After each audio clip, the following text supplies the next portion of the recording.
तो जो भी बच्चा देख रहा है क्लास को लाइक और शेयर ज़रूर करना। साथ में टेलीग्राम चैनल को भी ज्वाइन कर लेना और चैनल को सब्सक्राइब कर लेना, ताकि आगे की जानकारी आपको मिलती रहे इसी तरीके की अपडेटेड। ठीक है, चलिए वैसे तो इस सेशन को मैं एक शॉर्ट के माध्यम से भी बता सकता था, बट क्या है, शॉर्ट शॉर्ट ही हो जाता है, बच्चे देख के भूल भी जाते हैं। तो मैंने सोचा क्योंकि ज़रूरी जानकारी है और कंपटीशन के लिहाज से एक एक नंबर बहुत मायने रखता है, और ये छोटी सी वीडियो होने वाली है, बट इस सेशन को मैं इसलिए ले रहा हूँ ताकि ये रीच काफ़ी मैक्सिमम बच्चों तक पहुँचे, क्योंकि काफ़ी बच्चे इस सवाल में बहुत गड़बड़ कर रहे हैं। ठीक है, तो चलिए खाली आज हम इसमें न्यूट्रल वायर के बारे में ही नहीं देखेंगे कि क्या वो कारण थे, उन पे भी चर्चा करेंगे, और क्या फेज के जो फेज में फेज के क्या कलर हुए हैं उन पे भी हम चर्चा करेंगे भाई। ठीक है, और क्या वो कारण रहे हैं, ताकि आपके दिमाग में छप जाए। हालांकि जिन्होंने मेरी एमसीक्यू के क्वेश्चंस देखे हैं उसमें मैंने बहुत बार बताया है, बट फिर भी कुछ मैं देख पा रहा हूँ, कुछ पुराने पेपर भी जैसे उठा के देखता हूँ ना, और उसमें तो आंसर कुछ में गलत है ही। और जैसे मध्य प्रदेश का लास्ट ईयर का क्वेश्चन था, और या कोई था एक, उसमें तो नई चीज़ों को मेंशन करके ही आंसर दे जा रहे हैं। तो क्या ना, आज की एजुकेशन में आप लोगों को खाली पुराने फैक्ट ही नहीं पढ़ने हैं, बट साथ में जो लेटेस्ट चीज़ें अपडेटेड हुई हैं उनसे भी आपको वो रहना है, क्या बोलते हैं, अपडेट रहना है भाई। ठीक है, तो चलिए स्टार्ट करते हैं। सेम ऐसे ही जैसे हम छोटे छोटे थे तो पहले पढ़ते थे कि भारत के पहले प्रधानमंत्री को उन्हें पंडित नेहरू जी थे। ठीक है, और बाद में शुरू शुरू में तो हमें यही पता रहा कि हाँ वही है, बस पहले ही पता था। फिर हमें पता चला बड़े हुए तो 5 साल में बदलते भी हैं, 2-3 में भी बदल जाते हैं, डिपेंड करता है। तो हमारे दिमाग में पहले बहुत आता था यार ये बार बार क्यों चेंज होते रहते हैं। ठीक है, तो चलिए स्टार्ट करते हैं। अब देखो, मैंने चीज़ें पॉइंट्स लिख भी दिया है ताकि आपको एक प्रॉपर नोट्स के रूप में ये चीज़ें मिल जाए। ठीक है, और खाली हम यहाँ पे न्यूट्रल की ही बात नहीं करेंगे, साथ में फेज के भी कलर क्यों चेंज हुए हैं और क्या कलर हुए हैं, क्योंकि न्यूट्रल का तो आपको पता चल गया कि न्यूट्रल का तो ब्लू हो गया है, बट फेज के क्या कलर आपको पता है, ये बहुत ज़रूरी हो जाता है भाई। तो चलिए देखो भाई, पहले जो था आपके पास मैं बता दूं कारण आपके, मैं बता दूं मोटा मोटा क्या था, एक छोटी सी ब्रीफ दे देता हूं आपको। पहले क्या था, अलग अलग कंट्री में अलग अलग टाइम पे चीज़ें बनी, इलेक्ट्रिसिटी बनी आपके पास। ठीक है, तो सबसे पहले अमेरिका में बनी, फिर यूरोप में बनी।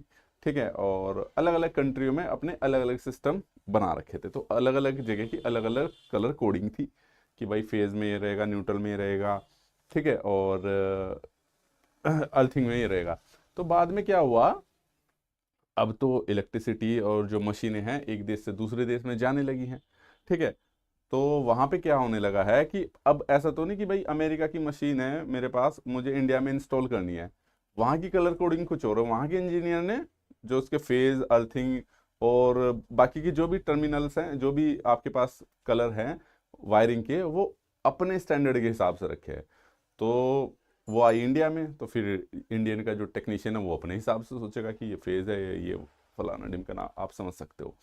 ठीक है, तो कहने का मतलब ये क्या हुआ कि ग्लोबली, यानी कि पूरी दुनिया में यूनिफॉर्मली एक ही कलर कोड हो, इसलिए हमने कलर में बदलाव किए हैं, ताकि जब इंडिया में बनाई गई मशीन को कहीं और इंस्टॉल करें तो कोई कंफ्यूजन ना हो, वहाँ के इंजीनियर टेक्नीशियन को वहाँ की मशीन को यहाँ पे रखें, या ग्लोबली यानी कि पूरी दुनिया में कहीं पर भी रखें। ठीक है, तो ये दिक्कतें ना हो, इसलिए कलर बदले गए हैं। ठीक है, आइए चलते हैं सिलसिलेवार कि कहाँ पर किस तरीके से कलर बदले गए हैं। तो पहले जमाने में, पुराने जमाने में भाई क्या होता था आपके भारत और कई देशों में, अच्छा कई देशों में बदले गए हैं, कई में नहीं बदले गए हैं। ठीक है, न्यूट्रल कलर का पहले ब्लैक होता था, बट बाद में क्या है, ब्लू कर दिया गया भाई, इसको याद रखना। अब ये ब्लू कर दिया गया है, चाहे ये सिंगल फेज में हो चाहे 3 फेज में हो, न्यूट्रल का कलर ब्लू होगा आपके पास। आई बात समझ में? क्योंकि मैं कुछ यूट्यूब पे भी वीडियो देख रहा था, काफ़ी जो नाम तो बताऊंगा, लेकिन काफ़ी टीचर्स हैं जिन्होंने लास्ट ईयर तक भी इसका कलर ब्लैक ही बता रखा है, बट अब आप इसको चेंज कंसिडर कर सकते हो। ठीक है, तो इसके पीछे क्या है भाई, आपके पास सेफ्टी, इंटरनेशनल स्टैंडर्ड और एक्सीडेंट रिडक्शन जैसे ठोस कारण थे। एक्सीडेंट रिडक्शन का मतलब वही है कि हमने यार इसको फेज को समझा ब्लू और ये तो निकला कुछ और ही, ये तो न्यूट्रल का था, तो वहाँ पे फेज हो नहीं थे, कनेक्शन उल्टे सीधे कर दोगे आप। वहाँ तो इंडिया में क्या थे फेज के colour, RGB red, sorry RYB red yellow और ब्लू सॉरी, ठीक है, और वहाँ पे ब्लू न्यूट्रल हो गया, तो दिक्कत तो नहीं थी, ठीक है। तो भारत में पहले क्या था आपके पास, फेज जो लाइव वायर जो रेड होता था आपके पास, न्यूट्रल को ब्लैक करते थे, अब ये ब्लू हो गया है और अर्थ को ग्रीन करते थे। तो ग्रीन का भी चेंज हो गया है, किस में किस प्रकार से चेंज हुआ है और उनके कलर की एक्चुअल वो क्या है, वो सभी चीजें मैं लेके इसमें आया हूं भाई, ठीक है। एंड तक देखोगे तो बहुत सारी चीजें पता चल, बदलाव की जरूरत क्यों पड़ी, हालांकि मैं इस पे छोटा सा इंट्रोडक्शन दे चुका हूं। तो दुनिया भर में वायरिंग एक जैसी हो ताकि फॉरेन मशीन्स इंडिया में एक्सेप्ट हो सके, इंपोर्ट हो सके, ठीक है, सिंपल सी बात है। और इंपोर्टेड पैनल्स हो, यानी कि बेसिकली हम जो भी चीज ला रहे हैं उसको हमें पढ़ने में और उसको समझने में और उसको इंस्टॉल करने में कोई दिक्कत ना हो, या यहाँ की मशीन जो जाए बाहर भी उनको भी समझने और पढ़ने में कोई दिक्कत ना हो भाई, ठीक है। तो मल्टीनेशनल प्रोजेक्ट सेफ तरीके से इंस्टॉल हो सके, सेफ तरीके से इंस्टॉल, क्योंकि मल्टीनेशनल है तो भाई ऐसा तो नहीं यहाँ पे अब क्या है, मान लो कि आपके पास देखो, जैसे डिजाइनिंग की बात करें हम, डिजाइनिंग की बात करें कि जितने भी इक्विपमेंट है, जो यहाँ के इक्विपमेंट है, इंडिया के इक्विपमेंट है, वो अमेरिका में अब तो चलते हैं, पहले नहीं चलते थे, क्योंकि यहाँ के 50 हर्ट्ज के हिसाब से और 230 वोल्ट के हिसाब से डिजाइन किए जाते थे, अमेरिका में 110 वोल्ट के हिसाब से डिजाइन किए जाते थे, तो 60 हर्ट्ज के। अब तो आप बहुत सारे जो एडोप्टर भी देखते होंगे, मोबाइल चार्जर भी देखते रहते होंगे, उसमें लिखा रहता है कि 90 वोल्ट से 230 वोल्ट और 50 हर्ट्ज/60 हर्ट्ज, यानी कि वो दोनों के लिए बनाया गया है, वो इंडिया में भी चल सकता है आपका, अमेरिका में भी चल सकता है, बट ठीक है, पहले अब से कुछ साल पहले की अगर बात करें हम तो ऐसा नहीं था। इंडिया की जो मैन्युफैक्चरिंग वो थी वो बिल्कुल इंडियन स्टैंडर्ड के हिसाब से बनाती थी और अमेरिका की अमेरिका के हिसाब से, ठीक है। तो सेफ तरीके से इंस्टॉल होने का मतलब वही है कि भाई किसी में कोई कंफ्यूजन ना रहे फेज और न्यूट्रल में, ठीक है। किस स्टैंडर्ड ने चेंज किया, ये पूछ सकता है आपसे कि ये किसने चेंज किया भाई। तो एक इंटरनेशनल लेवल पे अगर हम बात करें तो रहता है इंटरनेशनल इलेक्ट्रोटेक्निकल कमीशन, ठीक है, यानी कि ये इंटरनेशनल लेवल का कमीशंस है, ये रूल रेगुलेशन बनाता है इंटरनेशनल लेवल के। जैसे इंडिया में क्या बनाता है आपके पास, इंडिया में बनाता है ब्यूरो ऑफ इंडियन स्टैंडर्ड, जिसको आप BIS भी बोल देते हैं। इंडिया में ये तय करता है और इंटरनेशनल लेवल पे ये तय करता है। तो इंटरनेशनल लेवल के जैसे इंडिया में कुछ कोड बने हुए हैं ये वाले, जैसे IS आपके Indian standard 732/2019 code of practice wiring में है ये चीज मेंशन कि न्यूट्रल का कलर आपके पास अब से ब्लू अनिवार्य होगा।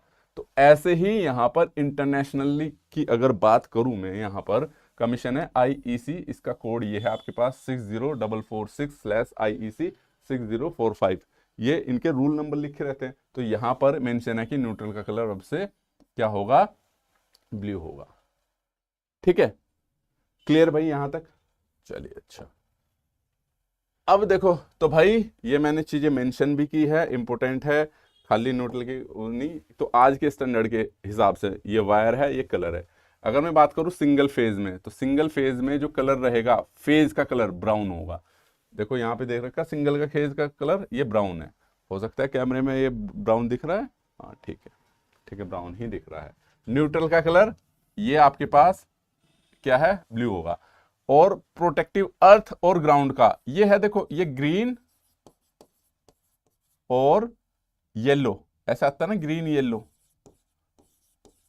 ये आपके पास अर्थिंग का आ गया, यानी कि ग्रीन और येलो की पट्टी है एक तरीके से, ग्रीन प्लस येलो कर लो, ग्रीन प्लस येलो, ठीक है।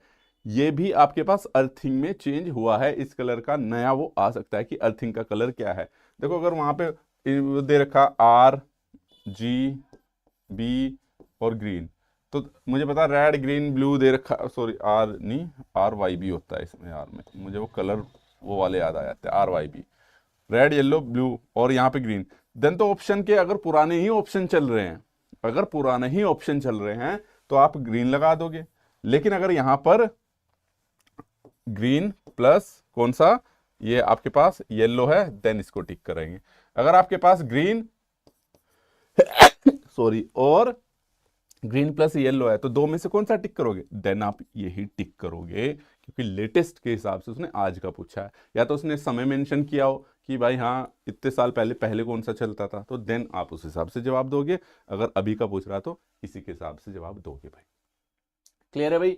तो अगर बात करूं मैं थ्री फेज की, थ्री फेज में जो फेज के कलर हो गए हैं, अब देखो ब्राउन, ब्लैक और ग्रे। ब्लैक देखे तो पहले न्यूट्रल का था, लेकिन अब की जो वायरिंग है खासकर 2004 या 5 की वायरिंग, जो लेटेस्ट उसके हिसाब से इंडियन स्टैंडर्ड के हिसाब से होगी, उनमें ब्लैक कलर आपका एज ए किसकी तरह काउंट होगा? वो फेज की तरह काउंट होगा। तो नए जो कलर है आपके पास, ये ब्राउन, ब्लैक और ग्रे हो गए हैं। क्लियर है भाई? ये मैंने आपको बता दिया, न्यूट्रल का ब्लू हो गया है, अर्थ का ग्रीन हो गया है। तो अगर देखा जाए तो आपके पास फेज 1 में आपके पास ब्राउन, ठीक है, और फेज 2 में ब्लैक। हैंड राइटिंग मेरी बहुत गंदी यार, आज तक नहीं सुधरी, ठीक है, और ये आपके पास ग्रे, बीबीजी। ठीक है भाई, न्यूट्रल का आपको पता ही है।